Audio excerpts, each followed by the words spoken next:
Well, good afternoon, Tabernacle Baptist Church family and friends. Today is Monday, January the 13th, and we've had some unusual weather here these last about 10 days, cold temperatures and snow, and unable to have our normal scheduled services on yesterday. But we continue a thought here on this Monday Minute, and we began it last week on the overcoming life. I'm reading a book by D.L. Moody.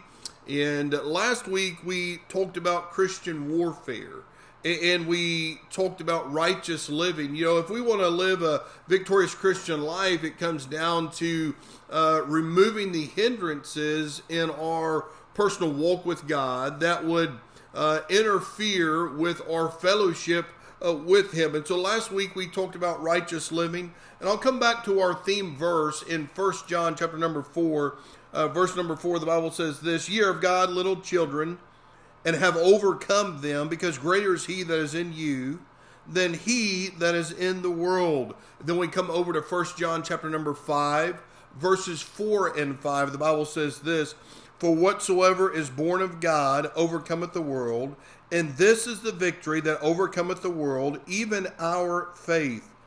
Who is he that overcometh the world, but he that believeth that Jesus is the Son of God?" And so last week we talked about Christian warfare, and we're talking about the overcoming life. And this week we come to the thought of our internal life and the internal foes, the internal enemy that we face. You know, we understand from the book of Romans, we have two natures, and the moment we get saved, God doesn't immediately take away that sin nature. And so if we're going to have this victorious life, we've got to begin on the inside. If we're going to have this overcoming life, we've got to begin on the inside. Romans chapter number 7. And just for some context, you can look at verses 14 through 23. And I'll just read a few of those verses for us. Romans 7.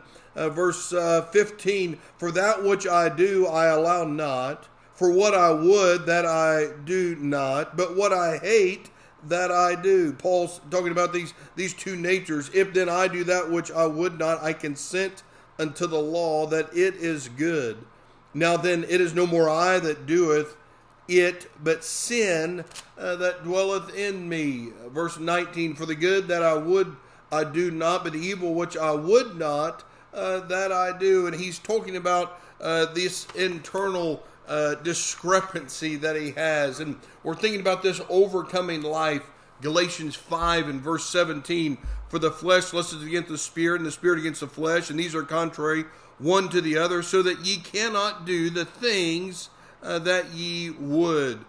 We get his nature at salvation, but he doesn't immediately take away the old nature. And the worst enemy we have to overcome is ourselves. And so in the material this week, I was reading this book by D.L. Moody. And the first thing D.L. Moody talks about is, if we're going to take care of ourselves and take care of things internally, our inner man, is we've got to control our appetite.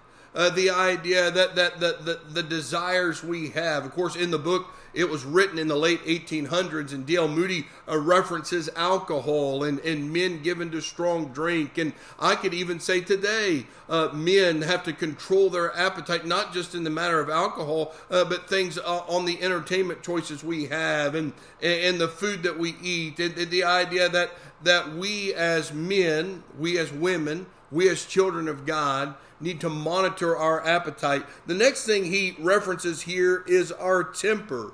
You know, it's a source of weakness. It's that we should treat our temper as a sin and confess it to God. When you're angry, you speak unkindly. He speaks of our appetite. He speaks of our temper. He speaks of covetousness. It was covetousness that led Lot to Sodom. That number 4, he speaks of jealousy or being envious. The only person you hurt when you are jealous or envious is yourself. And then number 5, he talks about pride. This in the book today, he finishes up this thought with working on our inner man or controlling our inner man. And he addresses our appetite. He addresses our temper. He addresses covetousness. He addresses jealousy and envious. And then he finishes up with addressing pride.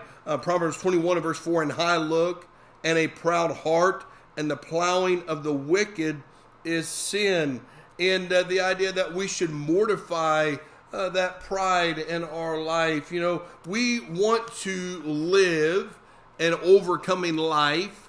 Then we need to address some of these areas in our internal man and in our spirit, and ask the Lord to help us. Confess these areas to God and say, God, I want to live a victorious Christian life, and these things are weighing me down from being victorious and living for you. Listen, I love you. I hope you have a wonderful week.